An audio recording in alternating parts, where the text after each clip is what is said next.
¿A quién? Ya no hay voceros. O sea, Claudio X González, ¿dónde está? El Junior. Ya. ¿Dónde está la candidata del PRIAN? O sea, pues ¿por qué no es la vocera ahorita de la oposición? ¿Dónde está Alito? Bueno, ese sí es vocero, nomás que no le creen muchos.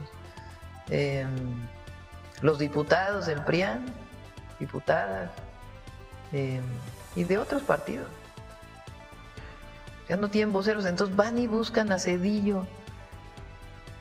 A ver, ¿qué otros expresidentes hay? Peña, no, pues él está muy calladito. Calderón, ese sí anda de vocero en su yate. Fox,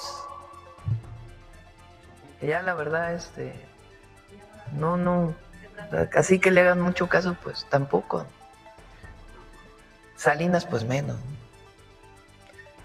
Pues entonces fueron a buscar a Zedillo, como a ver a quién buscamos que pueda ser vocero de la oposición, pero pues la verdad es que tampoco tiene mucha autoridad moral para decir que además el argumento, que hay autoritarismo. Cuando hay libertad de expresión se puede criticar a la presidenta, no hay nada que tenga que ver con el autoritarismo, todo lo contrario. El pueblo recuperó su dignidad y su participación. ¿Quién sabe si recuperó? Más bien tiene, porque durante muchos años no tuvo participación, por muchas razones. Entonces sí hay que hablar de aquella época, qué fue lo que ocurrió. Muchas gracias, presidenta. La presidenta Claudia Sheinbaum no se guardó nada y expuso con claridad el nivel de desesperación de la oposición. Tienen tan poca credibilidad que terminaron recurriendo a uno de los expresidentes más cuestionados de la historia reciente, Ernesto Zedillo. Zedillo es recordado por sus privatizaciones, su entrega de bienes nacionales al capital extranjero y sobre todo por el tristemente célebre rescate bancario del Fobaproa, que endeudó a generaciones enteras de mexicanos. Un episodio que representa el abuso del poder en beneficio de unos cuantos. ¿Y esos son sus aliados de lujo? La oposición no tiene rostro nuevo, ni ideas nuevas, ni liderazgo auténtico. Hay alguna persona que está de candidata que probablemente tenga alguna presunta relación con... ¿Qué es lo que trae también la oposición, los adversarios? La pregunta es, ¿por qué no dicen nada de lo que pasa actualmente? Porque salen ahora con que somos autoritarios porque el pueblo va a elegir a los jueces. Pero ¿dónde está la crítica a lo que está pasando ahora? No solamente el nepotismo, la corrupción conocida, denunciada por la propia presidenta de la Corte, sino estos casos, en donde es increíble, pues, impresionante, que jueces liberen y liberen y liberen y liberen delincuentes y resulta que siempre acaban en unos cuantos. Entonces eso se va a sanear con la elección al Poder Judicial, se va a sanear, porque los jueces van a responder al pueblo, que es quien los eligió. Y si hay denuncias, pues por supuesto ya la pero más allá de la renovación que habrá investigación con la elección, estos casos sistemáticos de liberación de gente vinculada al crimen organizado, ¿no procedería una denuncia penal o administrativa, por lo menos, ante el Consejo de la Judicatura, por su desempeño? ¿Comentar, fiscal? Buenos días. No quisiera, por favor, repetirme la pregunta. Que más allá de la renovación del Poder Judicial, en estos casos donde hay una conducta sistemática de algunos jueces de liberar a integrantes del crimen organizado, ¿no procedería una cuestión penal o administrativa, en todo caso, ante el Consejo de la Judicatura? Pero déjeme explicarle, mire, de acuerdo con el Código Nacional de Procedimientos Penales, la única autoridad que puede realmente ejercer su función competencial a partir del momento en que se inicia un procedimiento penal son los jueces, en todas sus jerarquías, desde el juez hasta el ministro de la Corte. Es decir, no es ya la Fiscalía autoridad, ya nosotros no somos ninguna autoridad, lo fuimos mientras hicimos la investigación.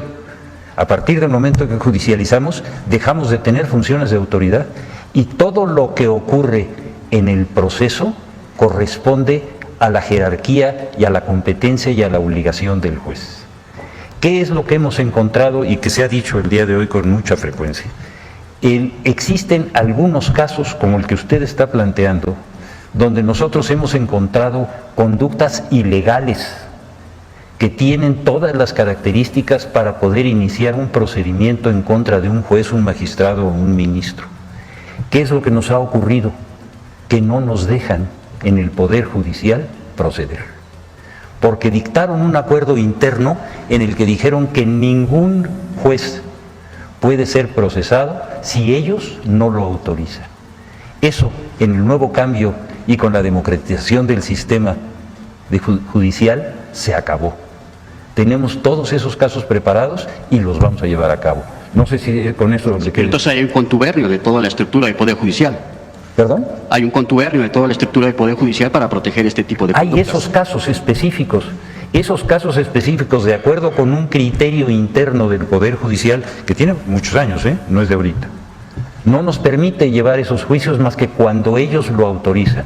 Eso va en contra de la esencia de un proceso legal de responsabilidad penal. Eso se acabó.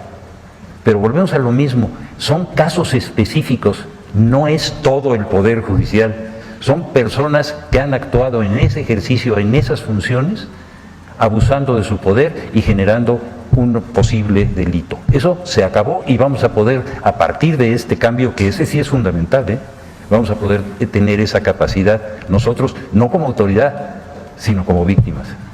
La presidenta no se guardó nada y presentó con documentos en mano los casos de jueces que han liberado a personas vinculadas con el crimen organizado. Con pruebas claras y contundentes, desarmó por completo el discurso de quienes han defendido a un poder judicial plagado de privilegios, corrupción e impunidad. Sheinbaum reveló cómo estas decisiones no solo afectan la seguridad, sino que envían un mensaje de impunidad y complicidad desde lo más alto del sistema judicial. Y mientras los medios conservadores gritan censura, autonomía, dictadura, nadie se pregunta quién está protegiendo a los criminales desde los juzgados. La presidenta fue clara: lo que buscamos no es someter al Poder Judicial, es limpiarlo, renovarlo y devolverle la dignidad que merece el pueblo.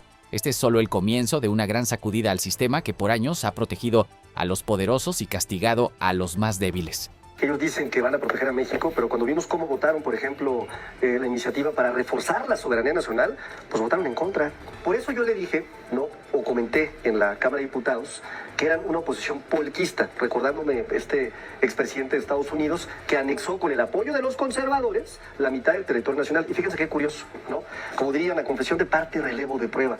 Cuando yo dije Federico Polk, ¿quién creen que aludió ese apellido y levantó la mano y dijo: aquí estoy presente? Ni más ni menos que el señor que está aquí. Reconoció que son una oposición entreguista y polquista. Tampoco niegas las divisiones propias del Partido Acción Nacional. Germán Martínez me acaba de decir hace unos momentos que efectivamente hay tribus en el PAN. Sí hay división interna del PAN, sí, claro que hay división interna del PAN, porque pues hay formas distintas de la vida.